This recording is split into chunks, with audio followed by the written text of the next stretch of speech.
J'aide donc ces femmes à identifier précisément ce qui leur a valu des critiques et à transformer cette singularité, cette différence, en leur plus grand atout pour se positionner, pour impacter et pour vendre plus et à leur manière. Avant de te donner la solution à ton problème, j'aimerais rapidement te parler de mon histoire pour que tu puisses comprendre pourquoi j'arrive à décrire ta situation avec autant de détails. En fait, c'est parce que je l'ai moi-même vécu. Depuis toute petite, j'ai toujours été cataloguée comme le vilain petit canard. Ça s'est fait autant ressentir du côté de ma famille, peut-être de façon maladroite et pas forcément mal intentionnée, mais c'est quand même l'effet que ça a créé.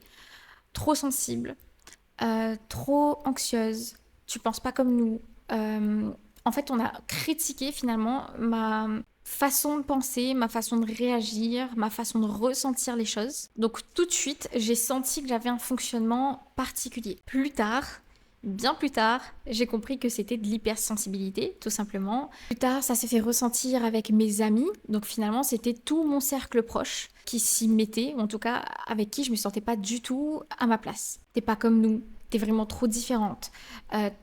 Tu t'exprimes pas comme nous, t'aimes pas les mêmes choses que nous. Et finalement, j'étais vue comme la fille chiante, rabat-joie, bizarre. J'ai même déjà eu des phrases de la part, enfin, qui étaient prononcées par certains proches, où en fait, j'allais leur demander de l'aide parce que je sentais que j'étais pas appréciée, que j'étais pas aimée et que j'avais envie de l'être. Et on m'a déjà répondu, bah t'as qu'à être comme tout le monde et on finira par t'aimer, c'est pas compliqué. Si c'était pas dans les paroles, c'était dans leurs attitudes, leur mimique, leur langage corporel. En fait, j'arrivais à lire à travers leur langage corporel et à ressentir leur ressentiment vis-à-vis de moi. Les expressions faciales, les regards, les gestes, tout ça envoie un message bien plus qu'on ne le croit. Ça a renforcé cette blessure du rejet que j'avais. Et donc forcément, quand tu reçois ces remarques déjà sur la durée et qu'on te le répète encore, et que c'est fait par plein de personnes différentes, parce qu'après aussi au collège, je me suis fait harceler, pareil sur mon physique, puis sur ma façon de marcher, puis sur mes tics. Donc à force, j'ai vraiment cru que j'étais le problème et que je méritais finalement